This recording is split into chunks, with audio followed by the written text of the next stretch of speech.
Hello मेरे प्यारे प्यारे लिसनर्स, कैसे हो आप सब। उम्मीद करती हूँ अच्छे ही होंगे। तो मैं आप सबके लिए बेइंतहा इस एक जिद्दी दास्ता का नया भाग लेकर आई हूँ।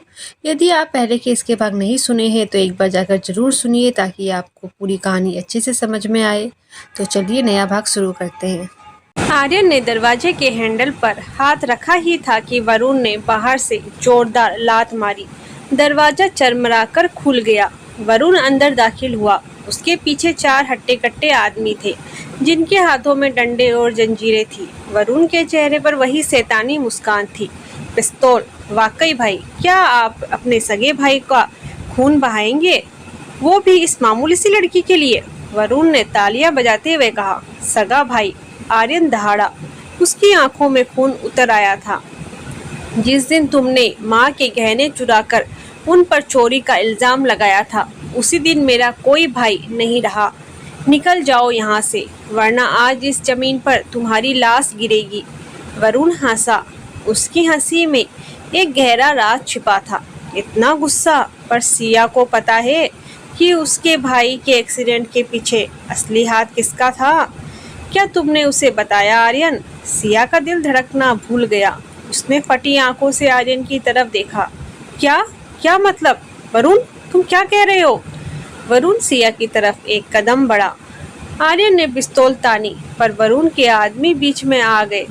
सिया डार्लिंग, आर्यन ने तुम्हें बचाया नहीं था, बल्कि उसने तो तुम्हें खरीदा था। तुम्हारे भाई का वो एक्सीडेंट, वो हॉस्पिटल के बिल, सब आर्यन का एक प्लान था ताकि तुम उसके पास आने को मजबूर हो जाओ। सिया के पैरों तले जमीन निकल गई। उसने कांपती नजरों से आर्यन को देखा। आर्यन, क्या ये सच है? क्या आपने मेरे भाई के साथ ऐसा किया ताकि मैं आपकी शर्तों को मानूं? आर्यन खामोश रहा। उसके चेहरे की मांसपेशियों में तनाव था, पर उसने इनकार नहीं किया। उसकी यही खामोशी सिया के दिल के 1000 टुकड़े कर गई। आर्यन, जवाब दीजिए, सिया चिल्लाई। उसके आंसू अब नफरत में बदल रहे थे। वो देखा, सिया, ये इंसान तुम्हें सिर्फ एक खिलौना समझता है। वरुण ने मौका पाकर सिया का हाथ पकड़ लिया। आर्यन का सब्र का बांध टूट गया। उसने पिस्तौल साइड में फेंकी और सीधा वरुण पर झपटा।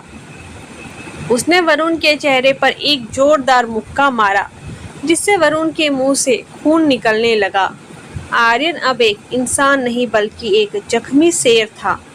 वरुण के आदमियों ने आर्यन पर हमला किया। एक ने आर्यन की पीठ पर जंजीर से वार किया, जिससे आर्यन कराह उठा, पर उसने वरुण का गला नहीं छोड़ा। मैंने कहा था ना, इसे छूने की हिम्मत भी मत करना। सिया चीख रही थी। उसे समझ नहीं आ रहा था कि वे किसका साथ दे। एक तरफ वो शख्स था जिसने उसके साथ साजिश रची, और दूसरी तरफ वो जो आज उसकी आबरू के लिए अपनी जान दांव पर लगा रहा था। आर्यन ने वरुण को जमीन पर पटककर उसके सिर को दीवार से दे मारा। वरुण अधमरा हो चुका था। आर्यन ने पास पड़ी पिस्तौल उठाई और वरुण के माथे पर टिका दी। आर्यन नहीं, सिया ने भागकर आर्यन का हाथ पकड़ लिया। अगर आप इसे मार देंगे तो आप में और इसमें क्या फर्क रह जाएगा, और मुझे मेरे सवालों के जवाब कौन देगा? आर्यन की सांसें तेज थी। उसने वरुण की तरफ देखा, फिर सिया की तरफ। उसने नफरत से वरुण को धक्का दिया। इसे यहाँ से ले जाओ, इससे पहले कि मैं अपना इरादा बदल दूं।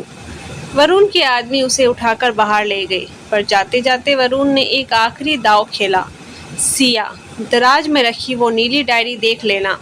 तुम्हें पता चल जाएगा कि आर्यन रायचंद ने तुम्हारी जिंदगी के साथ और क्या क्या खेल खेले हैं। कमरे में सन्नाटा छा गया। आर्यन जमीन पर बैठ गया था। उसकी पीठ से खून बह रहा था। सिया उसके पास गई, पर इस बार उसके स्पर्श में प्यार नहीं, सिर्फ एक ठंडा सवाल था।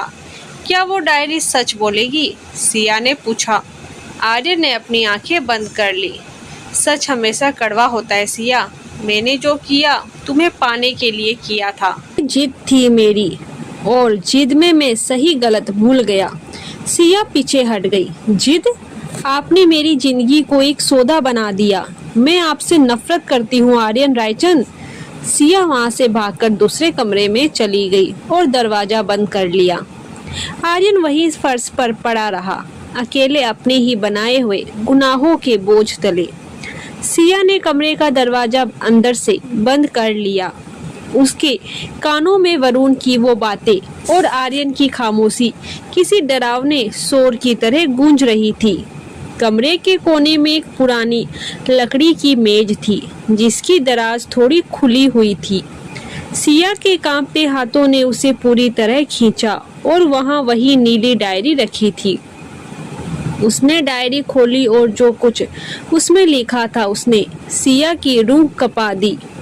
डायरी के पहले पन्ने पर सिया की एक तस्वीर चिपकी हुई थी।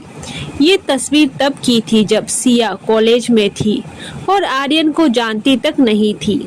पन्नों पर आर्यन की लिखावट में नफरत और पागलपन का एक अजीब संगम था। आज उसे पहली बार वे बहुत आजाद है, बहुत खुश है। उसे उसकी ये आज़ादी पसंद नहीं। उसे मेरे पास आना होगा।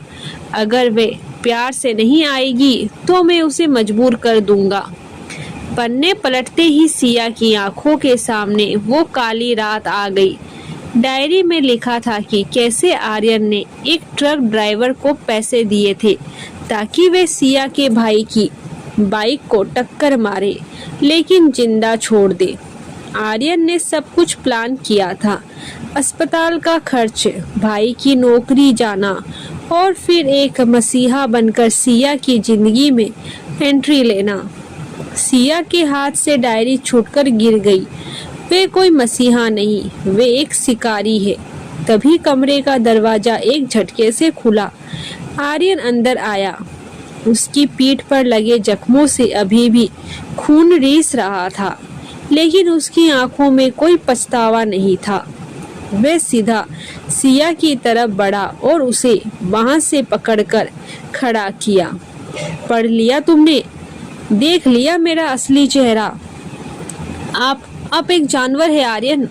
आपने मेरे भाई की जान जोखिम में डाली सिर्फ इसलिए ताकि मैं आपके ऑफिस में काम करूं, ताकि आप मुझ पर अपना हक जमा सके। सिया ने उसके सीने पर मुक्के मारे, पर आर्यन एक इंच भी नहीं हिला। हाँ, आर्यन दहाड़ा। उसने सिया की दोनों कलाइयों को एक हाथ में दबोच लिया। क्योंकि तुम मुझे मुड़कर देख भी नहीं रही थी। मुझे जो चाहिए होता है मैं उसे हासिल करता हूँ, चाहे उसके लिए मुझे हाथ खून से रंगने पड़े या किसी की जिंदगी तबाह करनी पड़े। मैं अभी पुलिस के पास जा रही हूँ। सिया ने भागने की कोशिश की। आर्यन ने उसे झटके से बिस्तर पर पटक दिया और खुद उसके ऊपर झुक गया। पुलिस? तुम्हें लगता है कि आर्यन रायचंद ने अपने पीछे कोई सबूत छोड़ा होगा?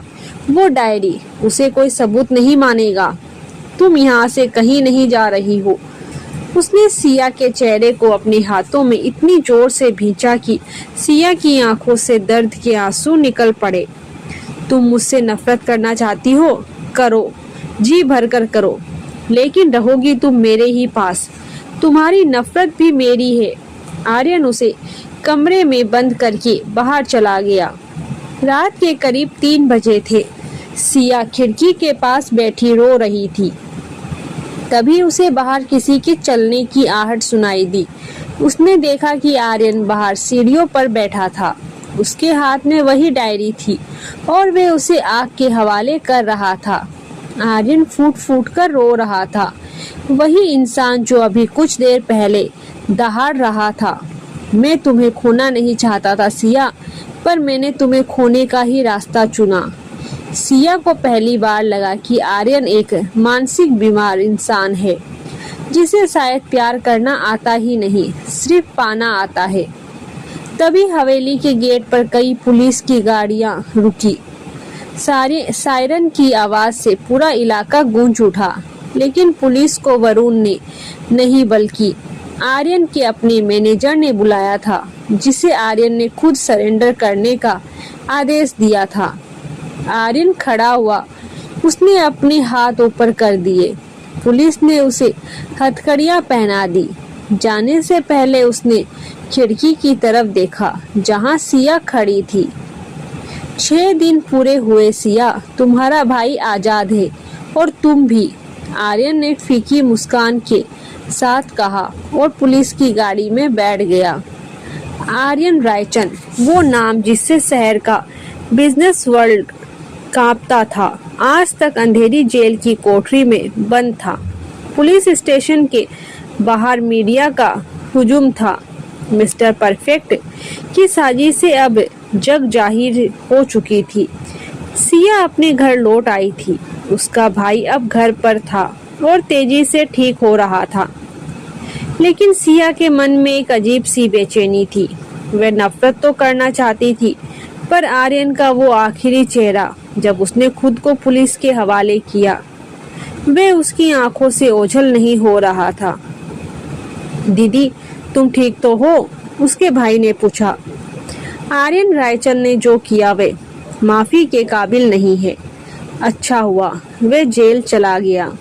सिया ने बस सिर हिला दिया, पर उसने ये नहीं बताया कि आर्यन ने खुद को सरेंडर किया था। उसे पुलिस ने पकड़ा नहीं था। जेल के अंदर का नजारा कुछ और ही था। भले ही आर्यन कैदी था, लेकिन उसका रुतबा वहाँ भी कम नहीं हुआ। जेल के सबसे बड़े गुंडे ने जब आर्यन को डराने की कोशिश की तो आर्यन ने बिना एक शब्द बोले अपनी थाली का कोना इतना नुकीला किया कि एक ही वार में उसे गुंडे को घुटनों पर ला दिया। सलाखें जगह बदल सकती है, मेरा अंदाज नहीं, आर्यन ने जख्मी गुंडे की गर्दन पर पैर रखते हुए कहा।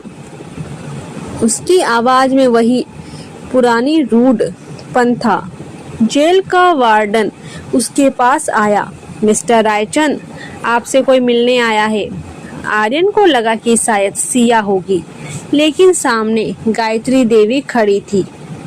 देख लिया अपनी जिद का नतीजा, गायत्री देवी ने नफरत से कहा। एक मामूली लड़की के लिए तुमने रायचंद खानदान का नाम मिट्टी में मिला दिया। मैं तुम्हें अभी बाहर निकाल सकती हूँ, लेकिन एक शर्त पर। तुम्हें उस लड़की के खिलाफ एक बयान देना होगा कि उसने तुम्हें ब्लैकमेल किया था। आर्यन हंसा, एक ऐसी हंसी जो पूरी जेल में गूंज उठी।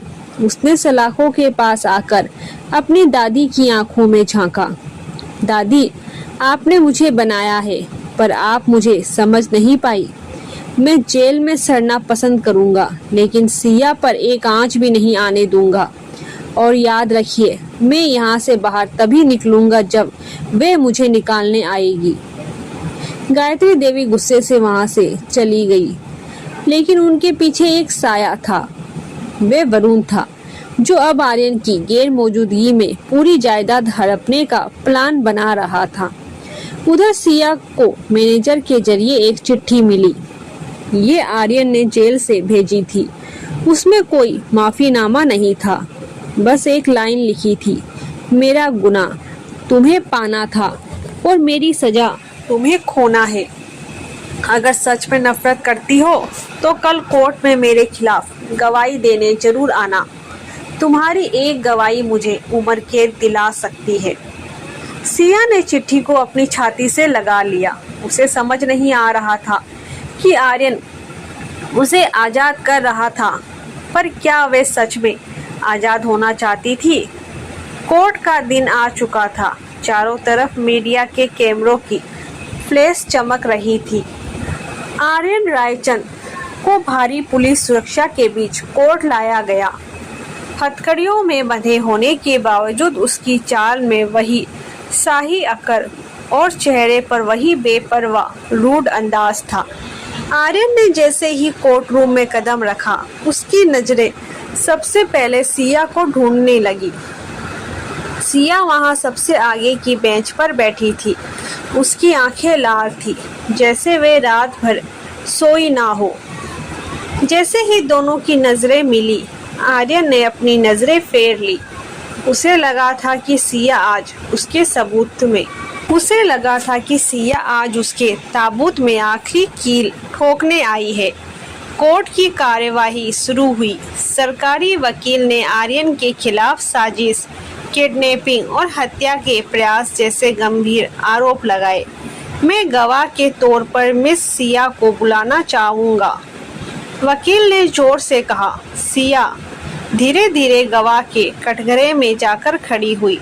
पूरे कोर्ट में सन्नाटा छा गया। आर्यन ने अपनी गर्दन झुका ली। वह पहली बार हार मान रहा था। मिस सिया, क्या ये सच है कि आर्यन रायचंद ने आपके भाई का एक्सीडेंट करवाया ताकि वे आपको ब्लैकमेल कर सकें? वकील ने तीखा सवाल किया। सिया ने आर्यन की तरफ देखा। आर्यन की आंखों में एक अजीब सा सुकून था, जैसे वे सजा पाने के लिए बेताब हो। नहीं, सिया की आवाज़ कोर्टरूम में गूंज उठी। आर्यन ने झटके से अपना सिर उठाया। वकील भी दंग रह गया। क्या मतलब? आपने ही तो पुलिस को बयान दिया था। वे बयान मैंने दबाव में दिया था। सच तो ये है कि उस एक्सीडेंट के पीछे आर्यन नहीं बल्कि वरुण रायचंद का हाथ था। सिया ने एक लिफाफा जज की तरफ बढ़ाया। ये वो सबूत है जो साबित करते हैं कि वरुण ने उस ट्रक ड्राइवर को पैसे दिए थे और आर्यन ने तो मेरे भाई की जान बचाई थी। पूरे कोर्ट रूम में हड़कंप मच गया। पीछे बैठे वरुण का चेहरा सफ़ेद पड़ गया। उसने भागने की कोशिश की, पर पुलिस ने उसे वहीं दबोच लिया। आर्यन हक्का बक्का होकर सिया को देख रहा था। सिया ने उसे वो डायरी नहीं दिखाई थी, क्योंकि उसे पता चल गया था कि डायरी के आखिरी पन्ने वरुण ने फड़वा दिए थे ताकि आर्यन को फंसाया जा सके। सबूतों के अभाव में और सिया के बयान की वजह से आर्यन को बाइज्जत बरी कर दिया गया। जैसे ही वे कोर्ट से बाहर निकले, आर्यन ने सिया को बांह से पकड़कर एक कोने में खींच लिया। तुमने ऐसा क्यों किया सिया? तुम जानती हो कि मैं बेगुनाह नहीं था। मैंने तुम्हें पाने के लिए बहुत कुछ गलत किया है। आर्यन की आवाज़ में इस बार गुस्सा नहीं बल्कि एक तड़प थी। सिया ने उसकी आंखों में आंखें डालकर कहा, मैंने आपको नहीं बचाया आर्यन, मैंने उस इंसान को बचाया है जो अपनी नफरत के पीछे अपनी मोहब्बत छिपाए बैठे हैं। लेकिन इसका मतलब ये नहीं कि मैंने आपको माफ़ कर दिया है। तो अब क्या? आर्यन ने उससे अपने करीब खींच लिया। उसकी पकड़ फिर से वही पॉजिटिव और जोरदार थी। अब मैं आपसे दूर जा रही हूँ, आपके इस महल से, आपकी शर्तों से और आपसे बहुत दूर। सिया ने अपना हाथ छुड़ाने की कोशिश की। आर्यन की आंखों में फिर से वही खतरनाक चमक वापस आ गई। उसने सिया को दीवार से सटा दिया और उसके कान के पास झुककर अपनी ठंडी भारी आवाज़ में कहा, तुम्हें क्या लगा था सिया? गवाही देकर तुम मेरा कर्ज चुका दोगी और मैं तुम्हें जाने दूंगा? तुम आज़ाद सिर्फ कोर्ट से हुई हो, आर्यन रायचंद की कैद से नहीं। उसने अपनी जेब से एक अंगूठी निकाली और ज़बरदस्ती सिया की उंगली में पहना दी। अगले 24 घंटे में हमारी शादी है। तुम अपनी मर्जी से आओगी तो डोली में ले जाऊंगा, वरना याद रखना, उठाने के तरीके मुझे आज भी अच्छे से आते हैं। सिया कांप उठी। आर्यन बदल नहीं सकता था। मैं जितना प्यार करता था उतना ही रूड भी था। क्या सिया इस जबरदस्ती की शादी के लिए तैयार होगी? ये जानने के लिए पार्ट 10 आपको देखना पड़ेगा। तो तब तक के लिए राधे राधे।